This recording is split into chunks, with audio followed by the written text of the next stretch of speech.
Hello नमस्कार मुझे आपण गायिका शैलभामा आज नवा वर्ष गोटे बहुत सुंदर गीत गाइबार सौभाग्य मत मिली। ए गीतर रचयिता हेले श्रीमती कृष्णप्रिया कर तांकर लेखा आगुरी मु शुणी अन्य आर्टिस्ट माने गाइचंती किंतु मु गाइबार सौभाग्य आज पाइली।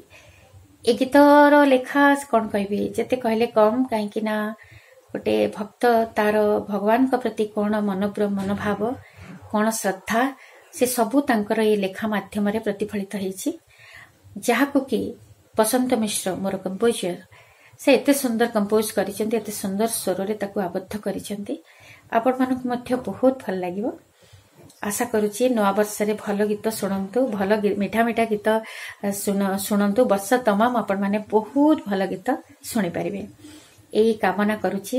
ए आशा रखुछि जे आपण माने बहुत संख्या रे गीत को सुनंतु और सब्सक्राइब करंतु। धन्यवाद। नमस्कार, जय जगन्नाथ, जय मां सरला। मु कृष्णप्रिया कर मोर लिखित भजन टीए तुमरी भजन गाइबा को मन प्रभु हे जगत साई होई पारिबेनी मीरा बाई मुही होई पारिबेनी राई। बहुत सुंदर भजन टीए गाइचंती शैलभामा महापात्र। बहुत सुंदर गाती से बहुत भल गाइचंती। स्वर संयोजना करचंती बसंत मिश्र। आपण को निश्चित भाव में भजन टी भल लगे। आपण माने लाइक करेंगे, शेयर करेंगे। जय जगन्नाथ, जय मां।